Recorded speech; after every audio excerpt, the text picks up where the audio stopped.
everyone. Today, I, Chehek Kalra, welcome you all to the official channel of Dr. R.S. Agarwal.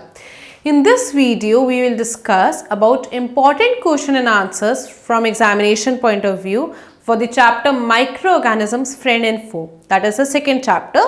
Now, before we begin into this, I would request each one of you कि please you all see the videos of this chapter which have been uploaded ताकि आपको ये question and answer अच्छे से समझ में आए. Okay, so let's begin now. First question, define microorganisms, why are they called so. Mention the 5 groups in which microorganisms are classified. यानी कि सबसे पहले सवाल पूछ रहे हैं माइक्रोऑर्गेनिजम्स होते क्या हैं. तो अगर आप लोगों को याद हो तो बताया गया था कि 2 वर्ड से बने माइक्रो और ऑर्गेनिज्म, मतलब कि वो ऑर्गेनिज्म जो छोटे होते हैं उसको हम कहते हैं माइक्रोऑर्गेनिजम्स. आप why are they called so, क्योंकि वो दिखते नहीं है, नेकेड आई से देखने से रहे हम. ठीक है, एक बार देख लेते हैं इसके की वर्ड्स क्या हैं. Those organisms which are too small, इतने छोटे होते हैं that they cannot be seen without a microscope, उसको हम कहते हैं microorganisms. Okay, then it says thus microorganisms cannot be seen with naked eyes. यानी कि आपको अगर यहाँ पर भी अगर मेरे सामने को इस पे भी है माइक्रोब तो मुझे नहीं दिखेगा. I need to see with the help of your microscope. So they cannot be seen with the help of naked eye and that is why they are called so. Okay, so naked eye मतलब कि without microscope. They have been classified into 5 major groups. जैसे class में बताया गया था आप लोगों को कि पहला है bacteria, virus, protozoa and some fungi and algae. So 5 categories: bacteria, virus, fungi, algae and virus. Virus is something जो आपके बॉर्डर लाइन पर है, उसका एक अलग से क्वेश्चन आता है. बट यस, इन सबका तो प्रॉपरली हमने डिस्कशन भी करी थी. Here it is. Why viruses are said to be to lie on border line of living and non living things. ऐसा क्यों है? लिविंग और नॉन लिविंग के बीच में रख दिए बेचारे को. वजह क्या है? वजह ये है कि वो अगर आउटसाइड ह्यूमन बॉडी है तो ह्यूमन बॉडी एनिमल बॉडी, तो वो क्या है? Non living. The moment it enters in the living body it becomes living and starts using its processes. वैसे बेचारा ना ही डाइजेस्ट कर सकता है, ना ही रिस्पायर कर सकता है, ना ही कुछ कर सकता है, बट जैसे ही वो आपकी बॉडी में एंटर करेगा वो यूज करने लग जाएगा ये processes. Okay, so let's see it now.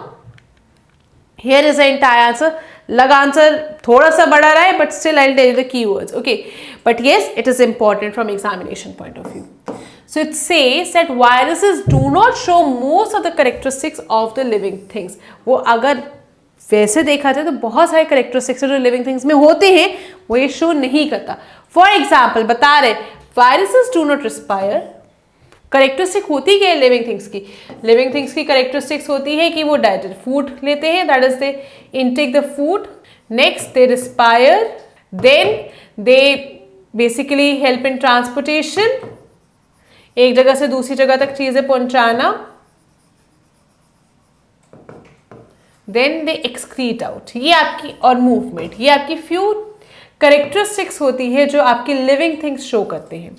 So it says that for example viruses they do not respire. वो नहीं करते respire, वो नहीं करते feed, they do not grow, they do not excrete or move on their own, they just reproduce. उनका जो सबसे बड़ा काम है ना वो है रिप्रोड्यूस करना and that's the most problematic situation. उसी से ये सारी सिचुएशन खराब होती है. Viruses are able to reproduce if they enter a living cell. जैसे ही वो एक लिविंग सेल में एंटर करेगा तभी वो रिप्रोड्यूस करना स्टार्ट कर जाएगा और मल्टीप्लाई हो जाएगा. That is viruses can reproduce and multiply only inside the cell of other organism, और इसमें वो करते हैं उसको हम बोलते हैं आपका host cell. So thus as long as viruses are outside a living cell तो भैया नॉन लिविंग है. जैसे ही वो एंटर करेगा वो क्या करेगा? मल्टीप्लाई होने लग जाएगा और आप ही की बॉडी के लाइफ प्रोसेसेस यूज करेगा. So but as soon as a viruses enter the living cell of the organism they start behaving as living things. पहले जो नहीं थे, नॉन लिविंग थे, वो वैसे क्या बन जाएंगे? Living. So due to this reason viruses are said to lie on border line. मतलब कि बेचारों को ना ही लिविंग की कैटेगरी में रखा है ना ही नॉन लिविंग. उन्हें बोले कि भैया बीच क्यों, यहाँ लिविंग है और अगर नॉन लिविंग है तो यहाँ वायरस है. अगर वो आउटसाइड अ बॉडी है तो भैया नॉन लिविंग है, जैसे वो इनसाइड आएंगे तो वो लिविंग बन जाएंगे. ठीक है, so this is very important answer question from examination point of view. Moving ahead. Mention some of the diseases caused by bacteria, virus, protozoa and fungi. कुछ examples के बारे में हम discuss कर लेते हैं. सबसे पहला some of the human diseases which are caused by bacteria are, मतलब बैक्टीरिया से जो disease हम लोगों को हो सकती है वो है कॉलरा, टाइफाइड. इनमें से आप कुछ 3 या 4 याद कर सकते हैं. Cholera, typhoid, tuberculosis, then diphtheria, whooping cough and food poisoning.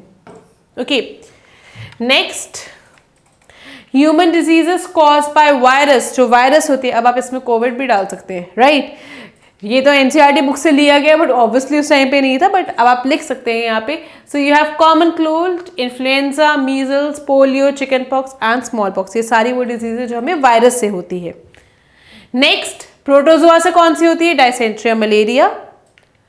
Then fungi, ringworm, athlete's foot etcetera. So ये आपको डिजीजेस के नाम पता होने चाहिए और ये पता होना चाहिए कि कौन सी डिजीज किससे कॉज हुई है और क्यों, क्योंकि उसी से तो आप अगर पता होगा कि मुझे ये डिजीज इसके वजह से हुई है, ऑब्वियसली उसी के हिसाब से उसका इलाज किया जाएगा. क्योंकि डिजीज का मतलब क्या होता है? डिजीज का मतलब है डिस और ईज, मतलब कंफर्ट लेवल नहीं है. Okay, so let's begin, proceed further.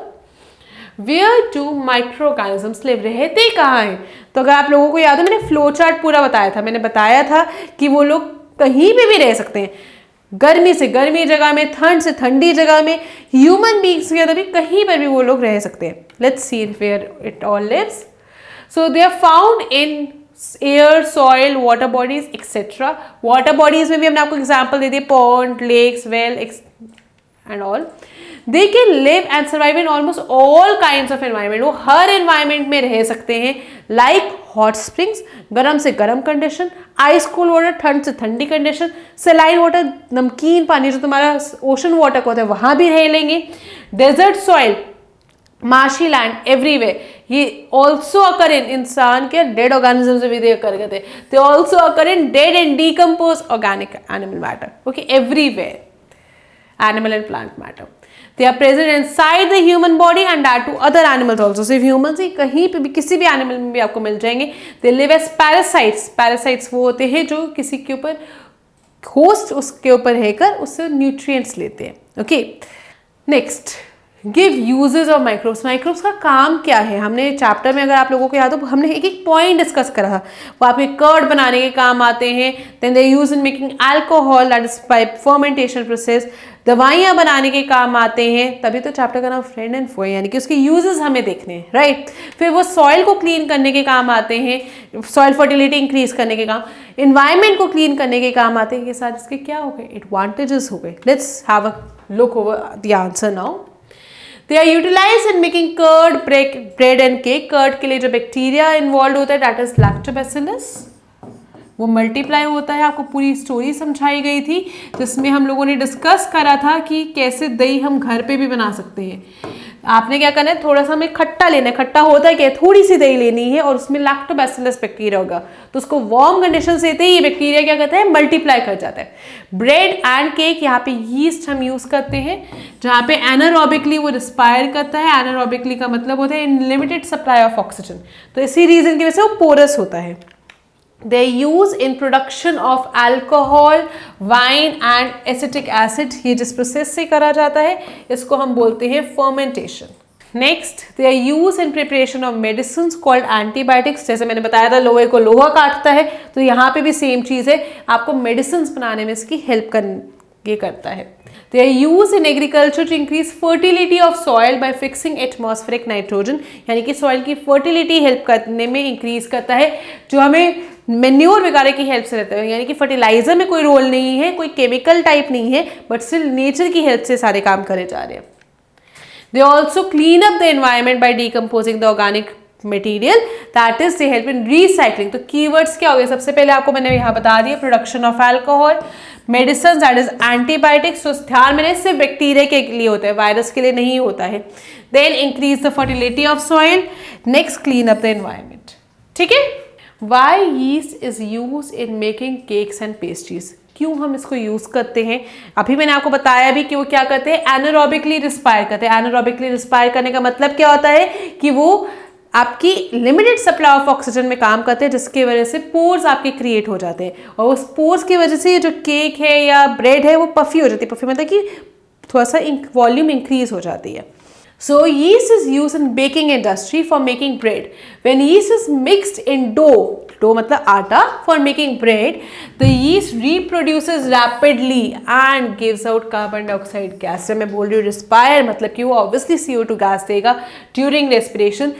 The bubbles they fill the dough and increase its volume, जिससे वो porous कहलाया जाता है, उसमें छोटे छोटे holes आ जाते हैं. This makes the bread rise. उससे bread की जो वॉल्यूम होती है वो इंक्रीज हो जाती है.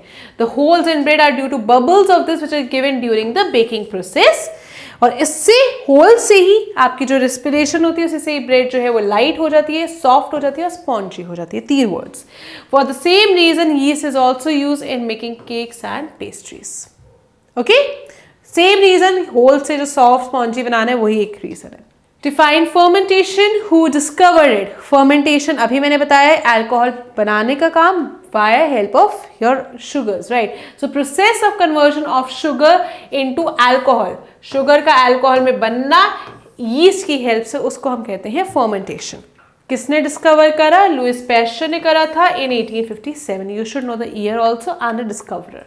Define antibiotic, give examples. Antibiotic का मतलब होता है वो दवाइयाँ जो आपके बैक्टीरिया से बनाई जाती है ताकि हम माइक्रोब्स को किल कर सकें, और उन माइक्रोब्स को जो हमारे लिए डिजीज कॉज करते हैं. Okay, give examples. कुछ दवाइयों के नाम होंगे जैसे streptomycin, erythromycin and so on. Name the first antibiotic discovered, that is penicillin. और किसने डिस्कवर किया था? अलेक्जेंडर फ्लेमिंग ने. Let's see the story. Medicine with stops growth. मैंने पहले भी बताया था कि माइक्रोब को खत्म करने के 2 तरीके होते हैं, या तो तुम उसको किल कर दो या उसकी ग्रोथ रोक दो, यही 2 चीजें. So it stops the growth और किल्स द डिजीज कॉजिंग. या तो बिल्कुल मार दो, खत्म करो जड़ से, या उसकी ग्रोथ को रोक दो, क्योंकि मान के कि वो उसके बाद एक टाइम के उसकी लाइफ टाइम खत्म हो जाएगी, उसको हम बोलते हैं antibiotic. So stop the growth और किल इट, ये 2 कीवर्ड्स हैं. Some of the common antibiotics बनाई किससे जाती है? फंजाई और बैक्टीरिया से. Example penicillin, streptomycin, erythromycin and tetracycline. ये कुछ एग्जाम्पल है, एनसीईआरटी से डायरेक्टली लिए गए हैं. The first antibiotic was discovered by chance. सोचा नहीं था कि आज हम ये बनाने वाले हैं, बाय चांस हुआ था. And was extracted from a tiny fungus में भी पर्टिकुलरली मोल्ड. और उसका दवाई का क्या नाम था? पेनिसिलम. और ये किसने कार्य करा था? Alexander Fleming ने. Okay, the discoverer of it. Last question for this video. Mention the precautions one must take while using antibiotics. क्या करे, किन किन बातों का ध्यान रखें एंटीबायोटिक्स लेते? जब मन चाहा तब ले लिया, मिठाई थोड़ी है. क्या क्या बातें ध्यान में रखनी है वो देख लेते हैं. Antibiotics should only be taken on advice of qualified doctor. Doctor अगर ढंग का तो नहीं बोलूंगी, क्वालिफाइड होना चाहिए. वो अगर बोल रहे हैं आपको कि दवाई लो तभी आप लो, अदरवाइज आप अपनी बॉडी में जो यूजफुल माइक्रोब्स है आप उन्हीं को ही खत्म कर देंगे. Should only be taken on advice of qualified doctor. Okay, next. Person must complete the full course of antibiotic prescribed. ये नहीं कि भैया मैं ठीक हो गया तो खत्म, नहीं, आपको एंड तक, जड़ तक खत्म करनी है इस चीज को. Next, the antibiotic should be taken in proper doses. सही अमाउंट में लेना है and as advise by the doctor. Should be taken in proper doses. अगर रॉन्ग में लोगे तो जब जरूरत होगी तभी भी काम नहीं आएगा. शेर आए वाली कहानी सुनिए ना, बिल्कुल वही, कि जब जरूरत होगी तभी भी काम नहीं आएगी चीज. Last point, it should not be taken unnecessarily, क्योंकि इससे हम जो यूजफुल बैक्टीरिया हैं आपकी बॉडी में उनको ही खत्म कर देगा. एट द एंड फिर वो आप ही की बॉडी को हार्म करेगा. ओके, अब इसके बाद की जो few leftover questions that we'll discuss in the next video. If you have any doubts, you are free to ask me in the chat section. Plus, you all are recommended to see the videos first of the chapter which have been taught. फिर उसके बाद question and answers पे आइए. ठीक है? Thank you.